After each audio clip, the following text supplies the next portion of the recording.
보자마자 얘기했어요. 계단으로 다 있으라고. 그건 맞는데 분명히. 그냥 아예 물어보지 마. 보여주지 마요. 안 돼. 보여주지 마. 나는 사람을 안 돼. 아무것도 말하지 마요. 그리고선 김정현 씨를 밖으로 안내하는 담당 공무원. 그는 또다시 혼자가 됐습니다. 김정현 씨는 이러한 현실이 원망스럽다고 했습니다. 제가 이렇게 부딪히는 국가기관이 사실은 오늘 이 성과구청에 담당 공무원의 경우만은 아니더라고요. 다 저와 같답니다. 다. 그러니 제가 이 국가기관을 상대로 뭐를 할 수 있겠습니까? 자, 김 PD. 네. 이 후원금은 어려운 사람들을 위해서 써달라는 이 정성이 담겨있는 돈 아닙니까? 네. 그런데 그 돈을 재단 통장이 아닌 이 개인 시설 통장에 보관을 해왔죠. 네. 그리고 이 사용처도 정확히 알 수 없는데 도대체 이 감독관청은 그동안 뭘 한 겁니까? 네, 관할구청에서는 어떤 통장을 이용하는지 일일이 알 수는 없다는 것입니다. 사용 세부 내역 또한 수사를 의뢰하지 않는 한 알 수가 없다는 입장입니다. 그래서 이 내부 사람들이 용기가 필요한 것 아닙니까? 네, 그렇습니다. 일단 문제가 폭로되면 정부 보조금은 물론 후원금이 끊깁니다. 그래서 재단들은 이를 막기 위해 안간힘을 씁니다. 재단이 내부 고발을 저지하기 위해 많이 쓰는 방법은 파렴치범으로 몰아 해고를 시키거나 소송을 제기하는 것입니다. 사실 이 소송은 개인이 감당하기에는 너무나 어려운 일 아닌가요?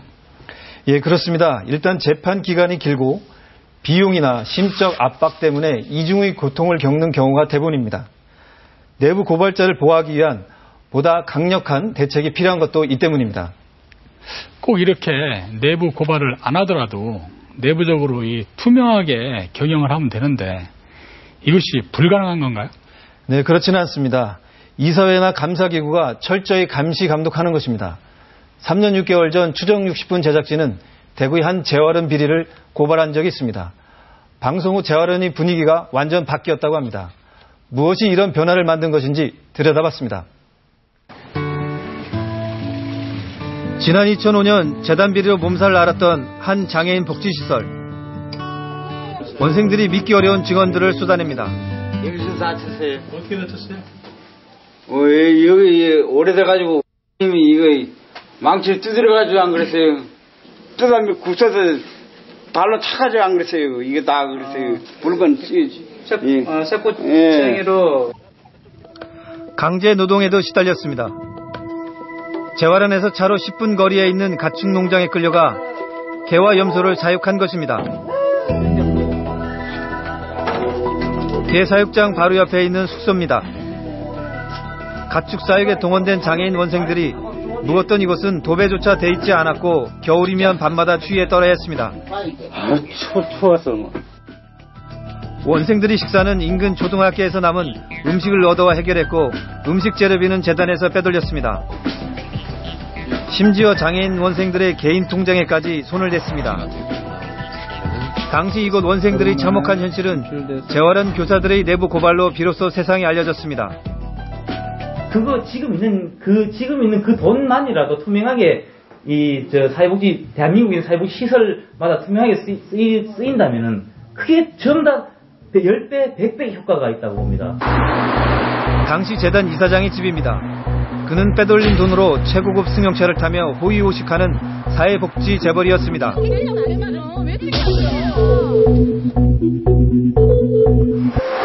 방송 이후 3년 6개월이 흘렀습니다.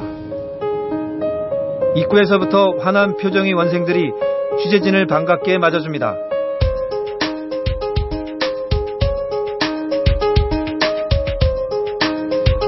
안으로 들어가 봤습니다. 아늑한 분위기 휴게실에서 원생들이 한가로운 한때를 보내고 있습니다. 원생들 사이에서 낯익은 얼굴을 만났습니다.